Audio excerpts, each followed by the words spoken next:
bado tunaona kama kuna mwenendo ambao sio mzuri kwa baadhi ya miradi, ambapo tunaziona dalili sisi kama mkoa kwamba kuna uwezekano wa kuanza tunajitahidi kulipa madeni haya, lakini huenda kuna uwezekano wa kuanza kuzalisha madeni mengine kwa miaka hii tulionayo.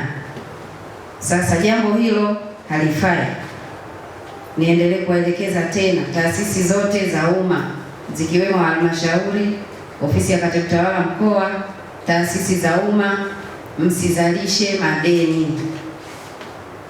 Fedha inayokuja kwa utaratibu wa sasa hivi, bajeti inayoletwa ya kutekeleza shughuli fulani, hakikisha imetosha, na kama haitoshi basi usikope.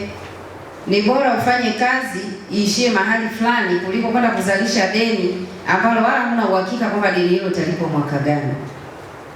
Msiendelee kuzalisha madeni mapya, kwa sababu ni kuwatesa na kuwafilisi wazabuni na watu wa huduma. Tunaporundikana na madeni, maana tunakuwa tumemaliza mitaji yao. Kwa hiyo niendelee kusisitiza kwamba hili lisitokee. Tukimaliza madeni haya miaka mitatu, ni vema kukawa hakuna tena madeni serikalini yanayohusiana na utoaji wa huduma au yanayohusiana na miradi ambayo imetekelezwa. Niombe utunzaji sahihi wa nyaraka. Wakati mwingine kunatokea migongano. Mzabuni au mtoa huduma anasema mimi nadai milioni 80.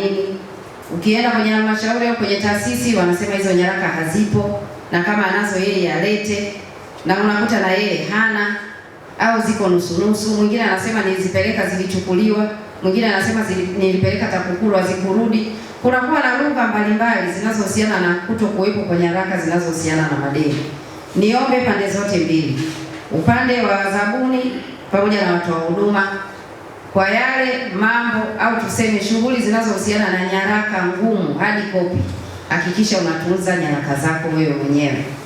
Yale yanayohusu mifumo, najua itakuwa ni ndani ya mifumo huko, yatakwenda vizuri, lakini pia kama unaweza kuweka nakala nyingine nje ya mfumo, weka nakala. Mfumo nao siku ukileta shida unaweza kukuta kumbukumbu zinapotea. Kikubwa kingine, uaminifu kwa wakuu wetu wa taasisi pamoja na wakurugenzi watendaji. Hakikisheni kwamba imani tunayowapa wenzetu hapa unaifanyia kazi. Hakikisheni mnalipa madeni hayo.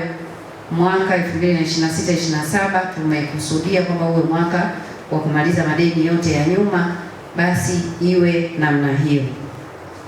Lakini swala lingine nisisitize kuendelea kuwa waaminifu na waadilifu, na hasa maafisa wetu wa ununuzi, wahandisi, waweka hazina, maafisa mipango na kadhalika, lakini na wakuu wa taasisi za chini ya halmashauri, kwa maana shule za msingi, shule za sekondari, zahanati, kituo cha afya na taasisi nyingine zote zile ambazo ziko chini ya wakurugenzi watendaji. Niombe sana mkawasisitize wote kuendelea kuwa waaminifu na waadilifu katika masuala ya manunuzi. Na maafisa manunuzi mlioko hapa, doa kubwa kabisa, kasoro nyingi zinawekwa kwenu. Uaminifu wakati wa kuingia mikataba ya manunuzi, uaminifu wakati wa kuingia mikataba ya ujenzi, uaminifu wakati wa kupeleka magari yakatengenezwe. Kitu kinachosikika ni kwamba huwa mnaongeza 10%. Jambo hilo kama ni kweli, kwa wale wachache wanaofanya hivyo, sio jambo zuri. Mkifanya uaminifu na uadilifu wa hali ya juu kwenye masuala ya manunuzi, mimi ninaamini hata haya madeni hayatakuwepo. Uaminifu kwa serikali, lakini pia na uaminifu na uadilifu kwa watoa huduma, ndio itakuwa ni solution ya kutengeneza madeni mengine makubwa na kutupelekea kuwa tunapoteza muda wa kukaa hapa kujadili madeni. Badala sasa tulikuwa tunajadili mkoa wetu tunahitaji vitega uchumi gani ili uchumi uweze kukua, alafu na mji wetu wa Mpanda uweze kupendeza zaidi kama mji mkuu wa mkoa huu wa Katavi. Mheshimiwa Mwenyekiti, halmashauri ni mikakati ni kutokuzalisha madeni, lakini kuendelea kupanga bajeti ya kuendelea kulipa madeni, na kama ilivyokuwa ni miaka mitatu, maana yake kwenye bajeti tena ya 26-27 tutaweka kile kiwango ambacho bado hatujakilipa. Ni kuongeza kasi ya makusanyo ya mapato ya ndani ili kufikia malengo ya bajeti iliyotengwa kwa ajili ya kulipa madeni haya.